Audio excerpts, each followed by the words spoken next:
this is Paul Danis of GreatDad.com, the website for fathers because dads don't always think like moms. And if you're just tuning in, Great Dad Talks is a series of weekly conversations with new and expert dads, all with a point of view on modern parenting.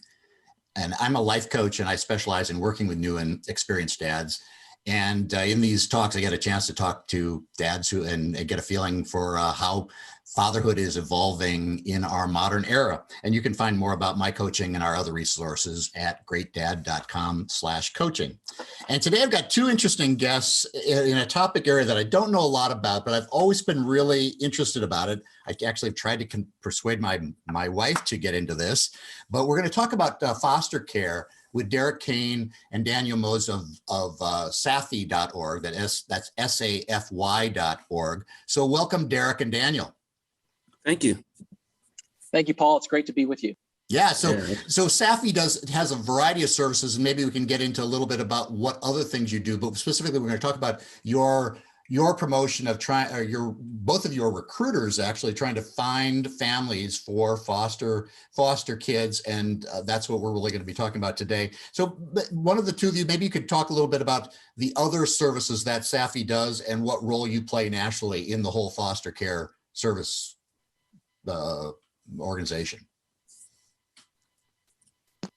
Yeah, so SAFY, of course, I guess maybe our bread and butter, the thing that we do most of is our therapeutic foster care. Mm-hmm. So that means, children who are in out-of-home care, they need temporary placement in foster homes. And so SAFY trains and equips and supports foster families to support the children who are in foster care, who are in out-of-home care.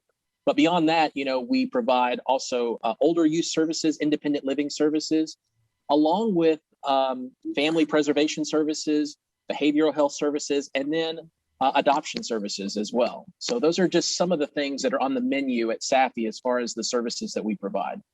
Yeah, Daniel, earlier you said that what is the tagline? Preserving families and preserving families and securing futures. That's a beautiful thing. Oh, I love it. So you're doing all different types of services. So at any given time, how many kids are in foster homes in America today? I'd say we have a little bit over 450,000 children in foster care. Wow, in the United States. That is a sad story. That there are that many kids, but that you are providing services for those. What percentage of those does SAFY get involved with? Well, I know here locally in Alabama, I can tell you we have a little over 6,100 children in foster care. And the only problem with that is we only have about 2,700 parents. Okay. So that leaves a very big gap of children who need some type of temporary placement until they can get reunified with their biological family or to the adoption process. Right. Yeah, and in Kentucky, it's much the same. In Kentucky, we have, as of May 30th, 9,129 children in out-of-home care, and certainly don't have the number of homes to meet that number of children who are in out-of-home care. And so we're always trying to promote and recruit new foster homes and new families that kind of come along in the process to take care of kids who are in out-of-home care. Yeah. So why do kids end up in this situation? Are there any misconceptions that we'd expect? I mean, I know, like, if the horror stories that you get in a car crash or something, both parents are dead, there's no family for them to go to, and they end up being put up for adoption, or the kind of the Dickensian thinking that I'd go back to. But what most often is the case for kids being suddenly without a home? Well, I would say that, for those children who are in out-of-home care, in our state foster care network, it's mostly because of abuse and neglect. Children are not just removed from homes for any serious, non-serious reason. There are very serious reasons that children are removed from care, because before children are removed for care, there's all kinds of services that can be provided to families to preserve the family, right? To ensure that this family system gets the help and support that it needs to continue on without this drastic step of removing children from the care of their biological parents or grandparents or other kin that are caring for them. But in those very extreme cases of abuse and neglect, where there cannot be any level of support services provided at the time to that family to preserve that family, those children are removed from that home temporarily and put into foster homes. And, reasons for abuse and neglect are, I mean, there's just so many reasons. And mainly, poverty is a huge issue. Just a lack of parenting skills and knowledge, parents who are isolated without a good support network and close friends who can kind of help step in whenever there's, a crisis. Sometimes we say that, you and I, anyone who is in a healthy family system can be just a few steps away from having children, that are taken into temporary custody from the state, because of things that happen like a crisis in your marriage or financial crisis, employment problems, major illnesses, right, that you kind of already touched on. But, a lot of the breakdown that will occur with kids that come into out-of-home care typically happens through abuse and neglect. And maybe, Daniel, you want to say a little bit more about that? Well, I was going to say the four biggest reasons children come into care is physical abuse, sexual abuse, abandonment, and neglect. And those are the four biggest reasons children come into care, which is just to piggyback on what Derek said, it's just a problem we have, not just locally, but globally. And we're always recruiting parents to try to meet the need of the children. And also, like Derek said, the parents just don't have the skill set. And we have more children having children, and because they didn't get what they needed, they're unable to give it to their children. Yeah. And that's why we have so many kids with an influx coming into care. Yeah. And I hate to use this word, so close to what has actually gone on in our country, but there is a real pandemic of related to the opioid crisis and drug abuse in America. And also, other kin raising children, particularly grandparents and other people who step in to try to raise children from their adult children. And that's kind of this thing that maybe we don't have a very good gauge of in America, but we know that it's happening anecdotally, that there are people who are trying to care for kids, but who are not the biological parents, but are then facing other crises in their own life, especially grandparents. If they are getting older, they're going to be experiencing more illness, hospitalizations, and then the children that they were caring for are now placed, in temporary custody of the state, and they enter into the foster care system. And so there's just all kinds of things that happen that bring children into the system when they need support services. Yeah, well, I think sadly, I think we're aware that it takes a village, and the village isn't functioning as well as it should be in terms of the way it used to, where there were other services that would fill in for families. They're more and more isolated, as you say, and these the opioid epidemic and all the rest does not help. So why do, or when you talk to parents, when you're recruiting parents, what is the biggest driver for a lot of parents to think about doing, or a lot of couples to think about foster care? When I talk to most of the people that I interact with, they truly just want to help. Yeah. They want to see the children have different outcomes. Yeah. They've either grown up with it, or it has affected them in such a way where they're impacted to the point where they want to do something to stop the cycle. Mm-hmm. They want to break the cycle, so they get involved. And I love it when parents, or just even single mothers, get involved and they want to just break the cycle of this children being in foster care, children not getting the services that they need, and they want to step up to the plate and fix it. And I love it. Yeah, and even adults that may not have had a history of abuse or neglect in their own lives, there's probably not any one of us who are immune to having adverse childhood experiences, things that we wish had been different about our childhood. And so when they grow up to become adults and parents and in healthy systems, they want to make a difference, and they want to change and help other children not to have the same adverse childhood experiences that they had. So are the foster home stays usually long enough to have that impact? I guess I've got a really great friend who has been doing foster care for, I guess, since her kids were, eight or nine. Now they're all, in their early 20s. But they were always like little babies, and they had really great relationships with these little kids. And it was such a great family project. And even I don't know if everybody was fully on board at the beginning, but I know it just changed the way fundamentally they looked at something that they could do to give back, and they just adored these kids. But they didn't stay more than a year and a half, 2 years, and I think that the family all was just saddened when they were restored to their original family. And it was good news, obviously, that the family was back intact, but it was hard for them to let go. So how long is the usual stay with a foster family? Well, I think it varies. It depends on the permanency plan of the children. If I had to give an account, I'd say the average stay is maybe 7 to 8 months in a home, 7 to 8 months. But, the children come in and DHR may say it's going to be 3 months and it turns into 3 years. Mm-hmm. And I've seen where they say we haven't found any resources for the children, and then an aunt or an uncle falls out the sky from California. Right. And they say they're ready to claim the children. But I did want to touch on this that I heard you say, when the children go back home. It is a bittersweet thing because you are attached to the children. Yeah. But I always teach my parents, and I'm sure Derek does this too as well in Kentucky, we want to make it about the children, not about us. Right. And if we keep the children the center and the focus, then we won't get caught up. It's not to say that it doesn't hurt, because it does, but we want to keep the children the focus and keep them happy, and we'll be all right. Yeah, and all of our parents, in our SAFY family, this is a therapeutic foster care model. So we are all involved in the therapy of the children that come into our care. They have been through, many of them, terrible experiences, not just including actually being removed from their families, but beyond that, right? That's terrible in and of itself.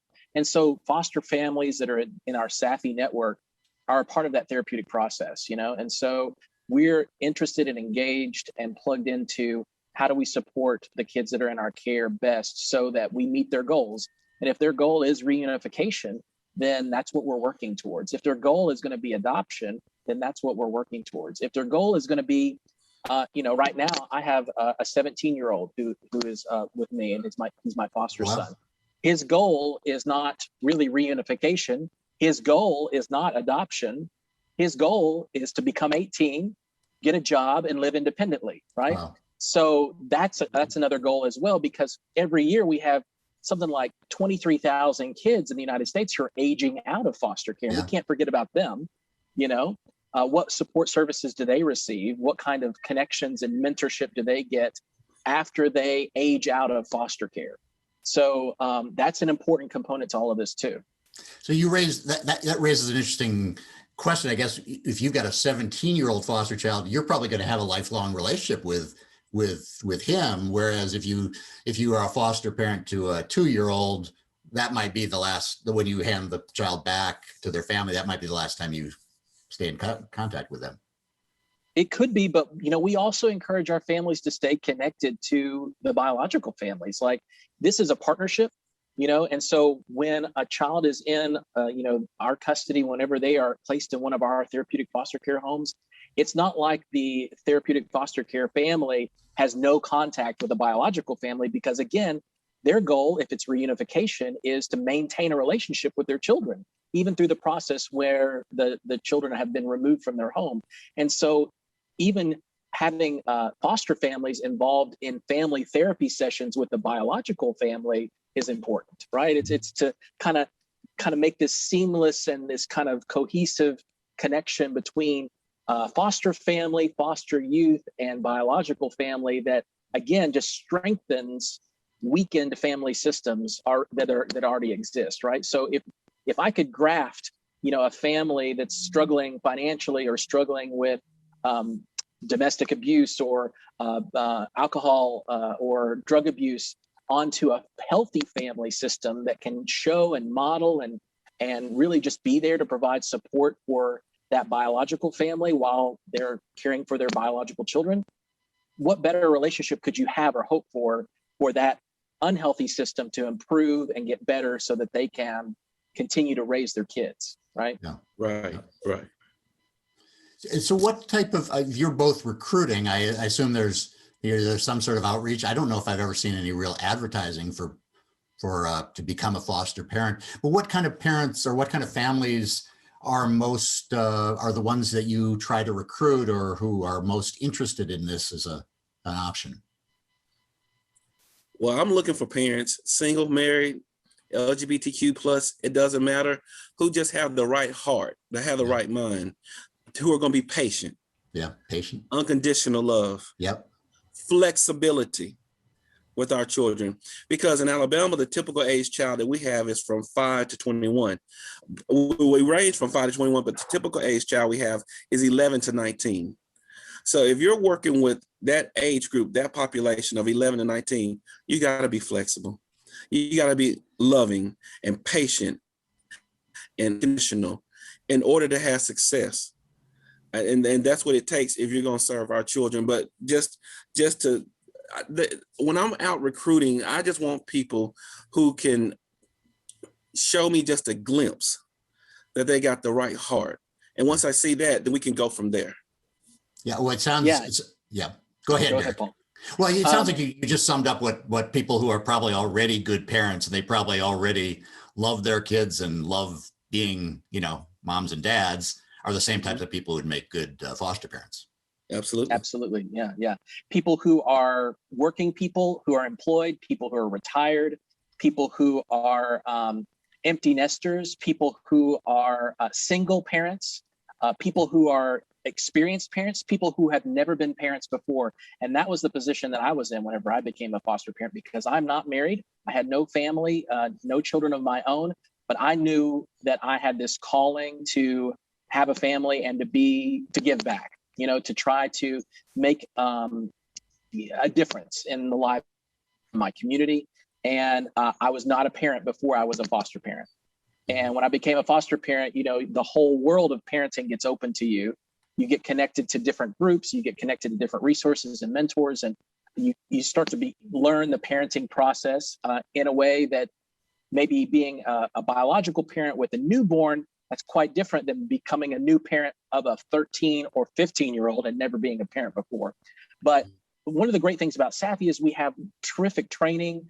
We have great people who are involved in connecting you with mentors, with other experienced foster parents who can kind of take you under their wing and can kind of show you what it's like to be a foster parent if you've never even been a parent before. So I think that's one of the really great things about SAFY, is that just that foster family support group, the network that we have of other parents who also come in alongside the therapeutic staff, the clinicians, to say, we're here for you, we support you, you can do this, and this is really valuable and important work that you're doing.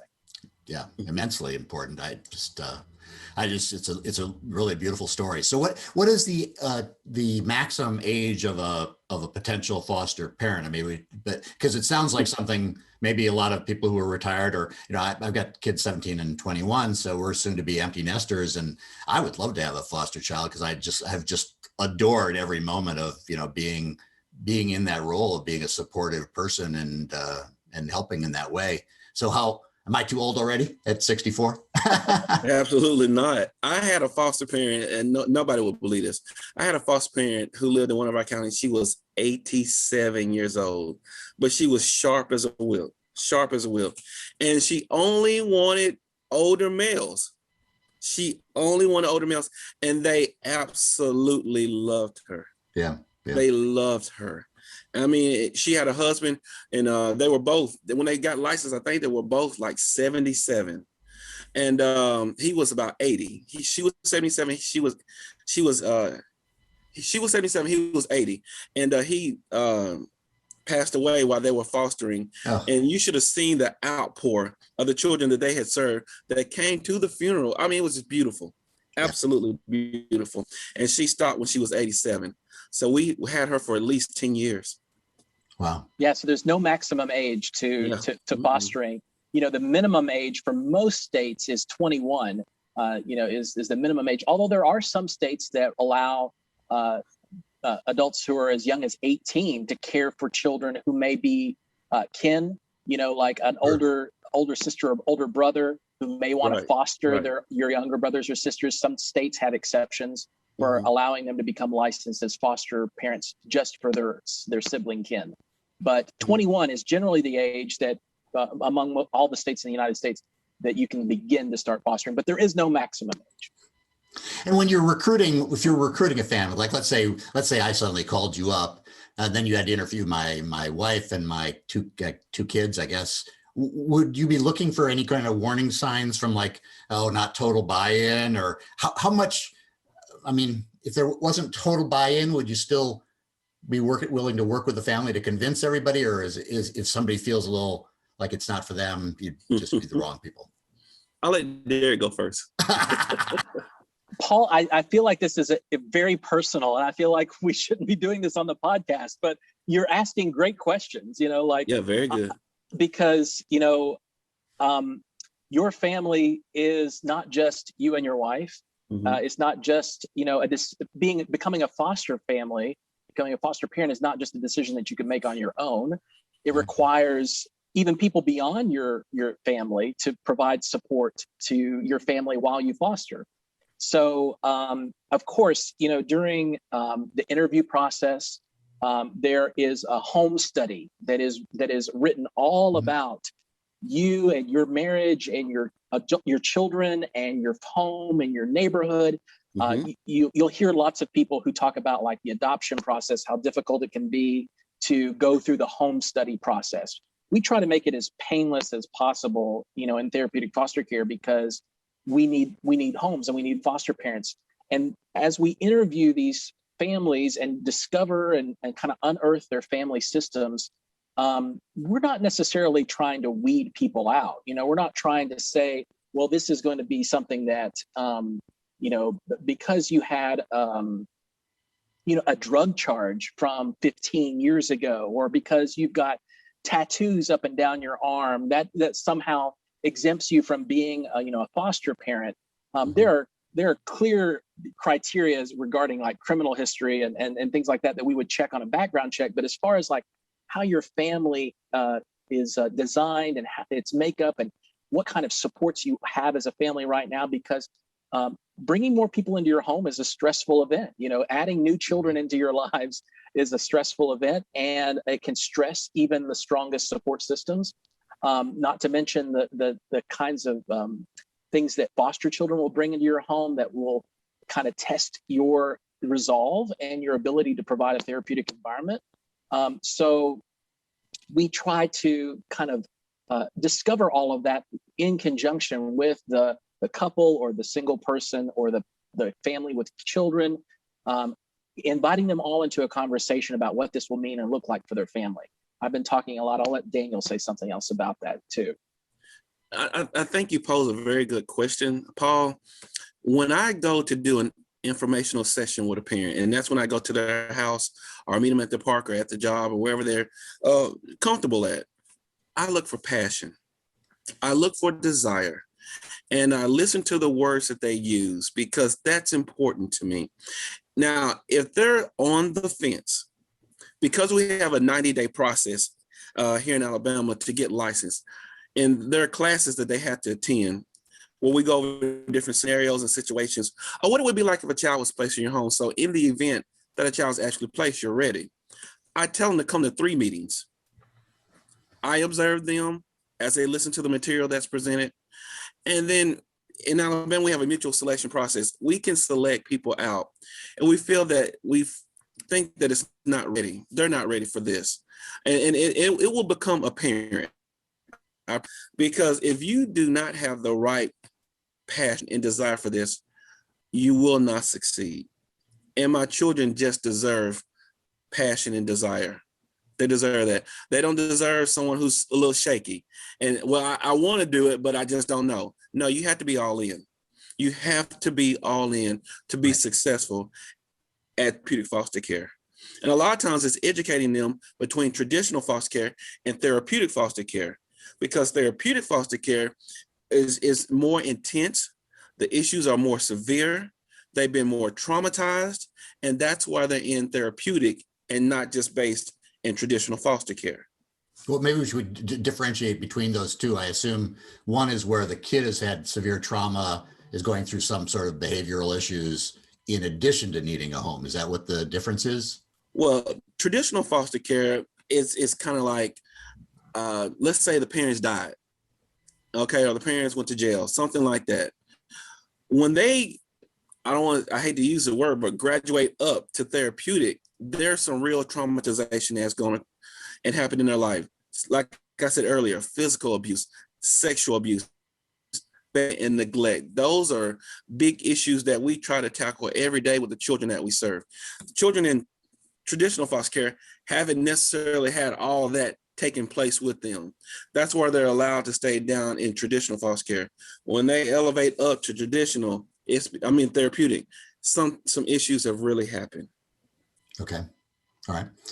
And then maybe some difficult questions now, because I think there's probably some preconceptions people have too about this. Is you hear anecdotally about foster families gone wrong, or people who have 20 foster kids. They're trying to make a lot of money off of being foster parents. I never really bought into that as something that's probably true. I mean, it doesn't sound like a smart way if you're trying to make money, but is there any abuse of the system that people should be aware of?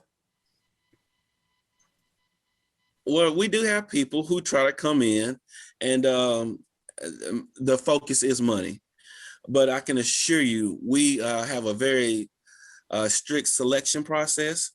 They not only deal with me, but they deal with our family development specialist. They deal with my supervisor. There's several people that they interact during that 90-day process where we can say, I don't think this candidate is appropriate. And that we mutually select them out. Yeah, and I think that's just one of the ugly parts of the child welfare system, because there are, SAFY, which Daniel and I both represent, is a non-profit therapeutic foster care agency. And so not every private care agency is created equal. There are agencies out there who do not have the reputation that other agencies have, and maybe do not do their due diligence to train and adequately educate and protect not just the children that are in their care, but also the families that they license and open.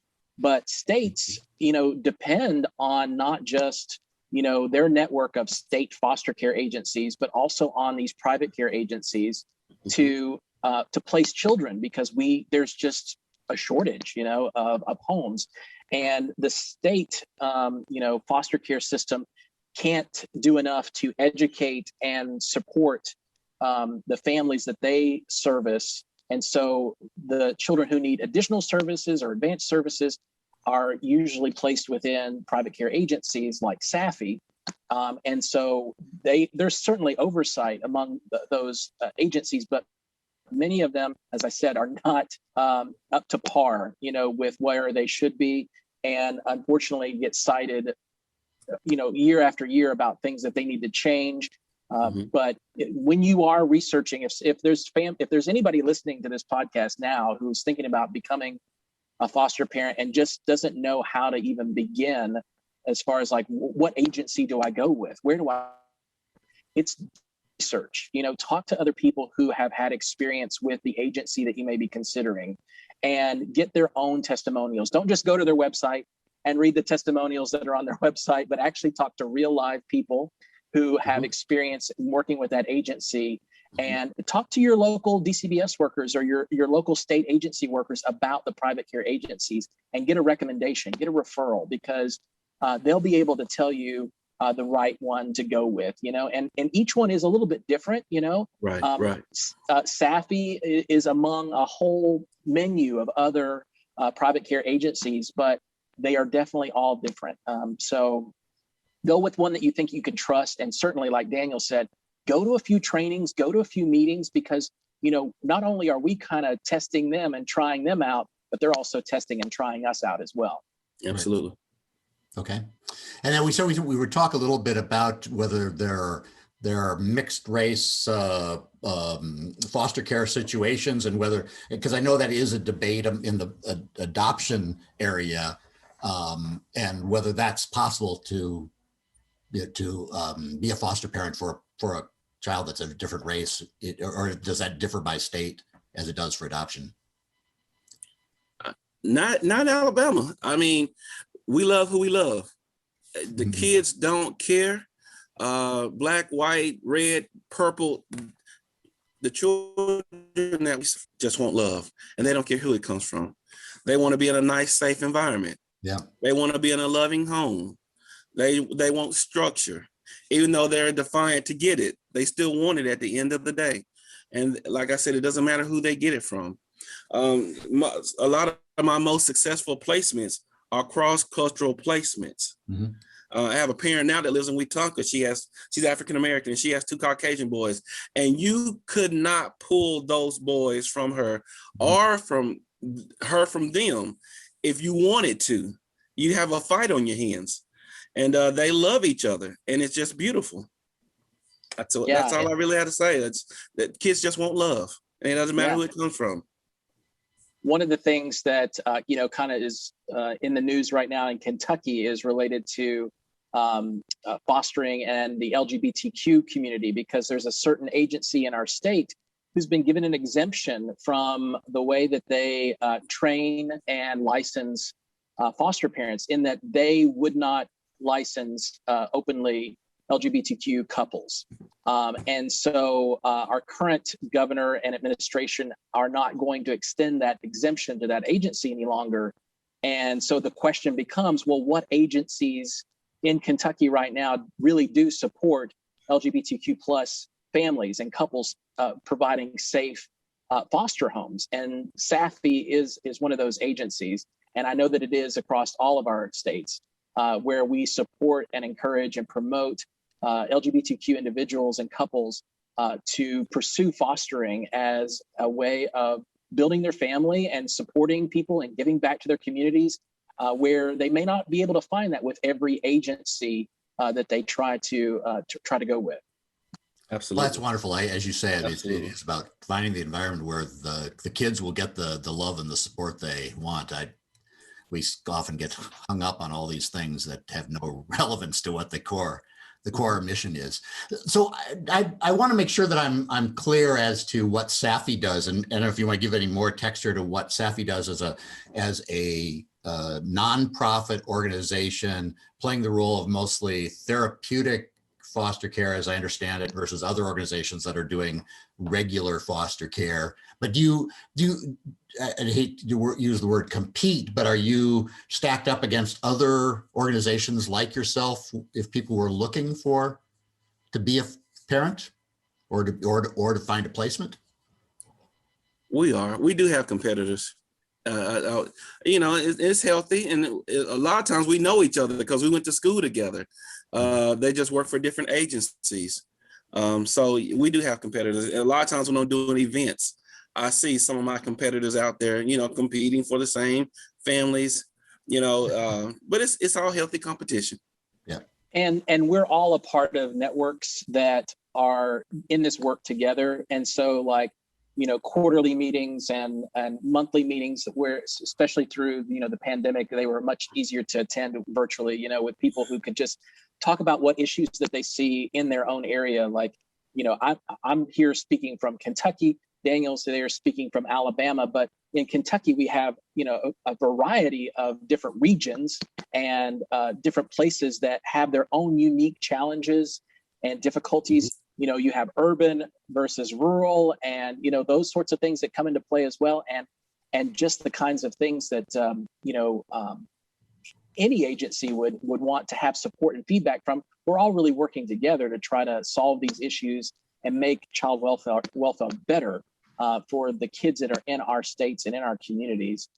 So that's just, something that, what I tell people whenever they're trying me out, with SAFY, I always encourage them to research and educate themselves on every agency that's available in their area and to ask questions. And I don't see that as necessarily like competition because we're all really trying to take care of kids and we're all trying to promote, healthy family systems within foster care.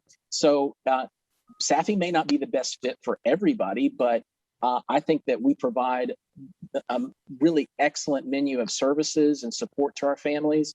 And, if somebody else decides to go with another agency, then we're going to support them and help them to do that, and I would answer anybody's questions, as a foster parent myself, if I would support them going with any agency, so long as they're going to be fostering and taking care of kids. Well, is there a difference between the type of parents or type of family that would be more appropriate for therapeutic foster care versus regular foster care? I mean, you try to make that differentiation, because obviously it must take more energy and more patience. It does. It takes more to be a therapeutic foster parent than traditional foster parent because of the issues and the behaviors that come with the children. And that's why we do a specialized training to prepare and adequately make sure the parents are ready to deal with the issues and the challenges that the children come with. And once they understand the trauma that the children that are in their care have experienced, you can just see the lights go on for parents in how they need to change the way they parent, because and let's just say it's a mixed family of biological children and foster children. They may not be able to have the same rules or expectations for their foster children as they do with their biological children. Now, that doesn't mean they treat them any differently, but you have to consider the trauma history of a foster child that's in your care. They're not going to have the same, their brain is not working the same as the children that have been in your care, your biological children that you've raised from birth. The trauma informed parent is going to look at the children who are in their care as foster children and say, I may need to change the way I approach my discipline or my education or my inspiration or mentorship of a foster child as opposed to my biological children. And so there's just a different way. And through all of the training and education that we provide our foster parents, that's what we're hoping that they'll be able to achieve, is this therapeutic environment that sees their foster children who have experienced trauma in their lives as having some real handicaps as it comes to like their development, and also as their processing of the world around them, as their understanding of systems and rules and all these paradigms that we take for granted as people who grow up in healthy family systems. Sometimes the traumatized child is not going to have that experience, and they're going to be coming up against things that are going to be creating a lot of friction just because they see the world differently and are operating with a different brain.